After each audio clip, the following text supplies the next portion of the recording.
the families that are in that foster care as well. Tell us Yeah. a little bit about the Love Box program. So there are two programs with Amarillo Angels, National Angels. One is the Love Box program, and one is the Dare to Dream mentoring program.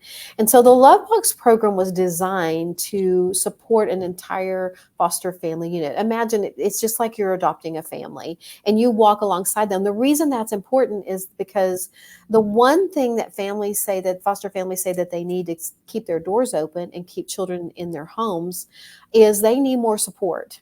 And that's the reason that half of them will close within the first year.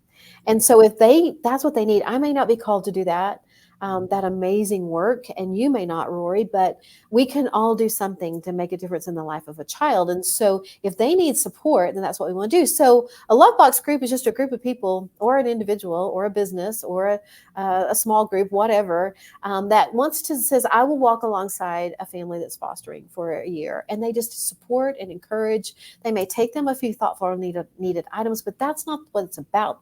It's about the relationship.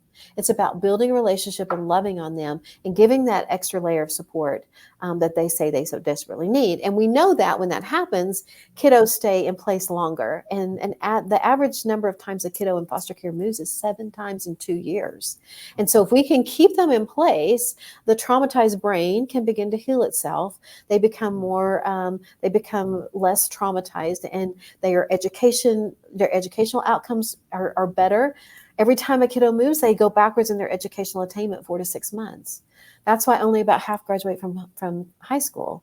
And they can all go to college in the state of Texas, tuition free at any state school. Some schools completely free, but only 3% take advantage of it.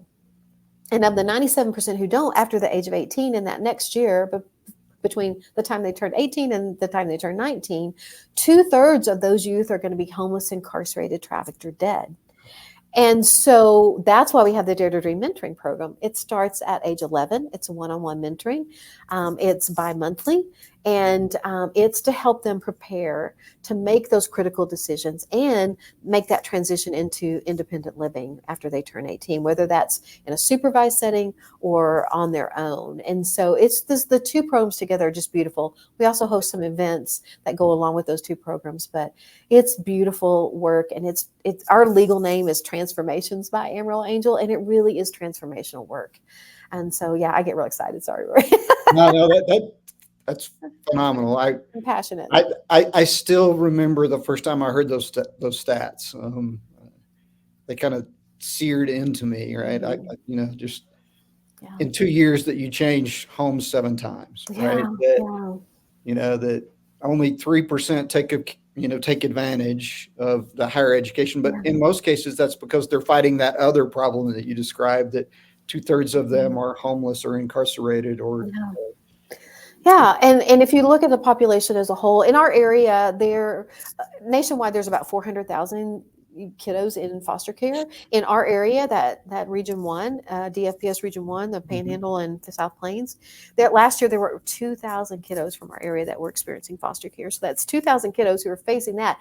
And, the things that our communities care so much about, education, sex trafficking, 60% of rescued victims of sex trafficking have spent time in foster care, mental health issues, teenage pregnancy, all the things we care so deeply about. These kids are subpopulations of that. And it is just no fault of their own. And so we want to do everything we can to even that playing field for them.